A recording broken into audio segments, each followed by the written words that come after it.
the lineup you're going to have tomorrow? Seems like the top line's going to play. Generally speaking, we've had Sam Reinhardt's line with them again, and Gianta, and Ryan O'Reilly's line with Evander and Tyler will play together tomorrow. And I don't have off the top of my head the rest of the lineup, but No Jack? Jack will not play tomorrow. No. I think there's maybe one or two exceptions, but the people who played in game one won't play in game two. And Robin will be in net. What about Robin and camp has impressed you so far?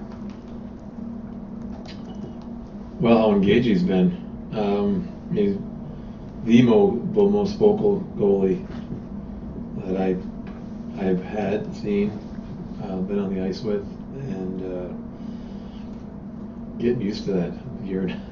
I've always wondered who the heck's talking on the ice. It's Robin all the time. So he's engaged in talking to his defense and talking, through the play, and so that's been the thing that's, again, I keep looking back there and say, who's the guy yelling back there? How much does that help the defense? I mean, just to have him kind of communicate. Well, I think it's a ton. I think we talk about it all the time, communication, and you're always looking to get more of it from your players. And Robin's now a guy who's talking to his D-man, whether it's offensive zone or defensive zone or breaking out the puck. You can hear him talking back there. His voice is like his size. It's big. With it being his first game since February, is there anything specific you're looking to see out of him in his play? Yeah, not really in particular. It's time spent in the net right now is the biggest thing for him. As you mentioned, he hasn't played a lot in the last 7 months, 8 months. So he's getting back in, been taking a lot of shots here, in practice, and this is going to be a first chance to be in a game and game action in a long time for him. So, that's really it. He's got to get in the net. Are you giving him the whole game? No, it will be 2 periods, just like last game for our goalies. Makaro? I'm pretty sure he knows right now that he's back. He's going to play the third. If he doesn't, don't tell him. Right? But I think we've told him that. By now he'll get the third. When you put Tyler in us beside Ryan O'Reilly, just what do you envision? Like, why did you put them together,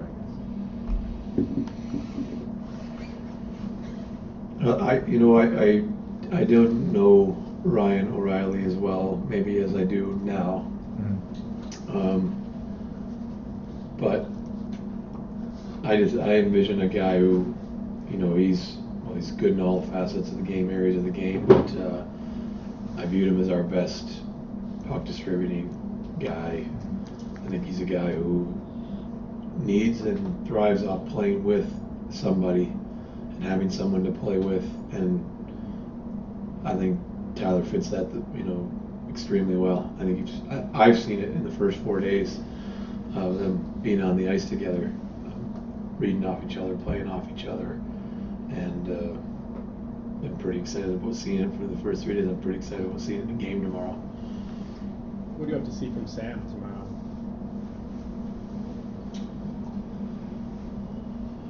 His intelligence and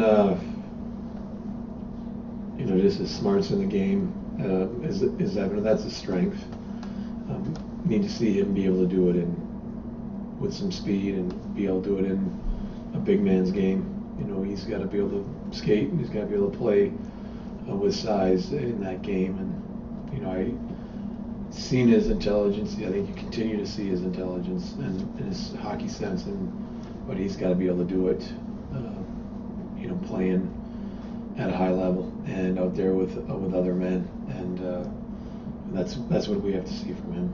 What's the hardest thing about coaching during preseason? Like, I would think that there's sort of a line you have to walk between, evaluating and sort of maybe your usual coaching instincts, your mid-season form. The hardest thing is my voice. Keeping my voice is the hardest thing right now. You know, there's it's really significantly different than the regular season. I think we're trying to implement and trying to build our team and systems, and you know, you're trying to also build in a pace and a speed to your team. And you know, I like to, you know, when a player goes offsides, I like to stop it every time, or when they miss a pass, I like to stop it every time. But you don't get to do that if you're looking for pace and speed in the drill. You're also, you know, you're looking for implementing systematically how we're going to play, and that's not going to be perfect. And it's not going to be perfect through the first 3 days. It's not going to be perfect in the first probably month of how we play. So you know, what I would accept 5 weeks from now, or I wouldn't accept 5 weeks from now, you're going through the process of implementing that now. So it's a little bit, you know, different. You see something happen in a game and it's a mistake, but you know, your player might not even know they're making a mistake just quite yet. And then you talk about evaluation. I mean, it is opportunity now for players and young players and even veterans to show what they can do. And so you're looking for that in the evaluation, a little bit of the player. So it's kind of a mix of all those things. And I got to keep my voice in the meantime. There are still going to be mistakes, but when you're implementing that, how have you seen them respond to the structure and the pace that you want them to have? Some of it is breaking habits. You know, even the way we practice and the speed at which we practice and how we practice, you're building that into your practice, and that made, well, it is new for a lot of people, and so you're breaking habits. You're building new habits in, and you know, we're pushing through some tired legs at times. You're pushing through some habits where they might not want to play with that pace and speed, and you have to, you know, again, you have to push through that, and I'm expecting guys to do that. Evan Rodriguez is kind of the other guy from BU. I mean, what have you seen from him? What do you think?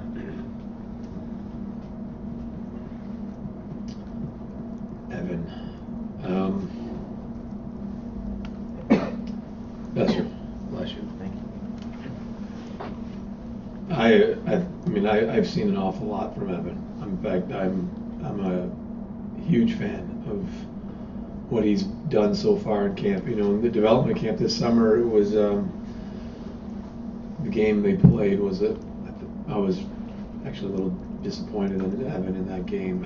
I thought he, you know, wasn't able to get on the inside, wasn't able to play. Kind of played a perimeter game in that development game, and with his opportunity in rookie camp and challenge those 2 games with what he's done in camp here so far, he's competed, he's been hard, he's been, you know, he's been good in the inside, he's gone in the net. This guy loves to compete, loves to play the game, and the way he played in the rookie challenge game, he really set the bar in that regard in those games for our team, and he's done that so far in camp as well.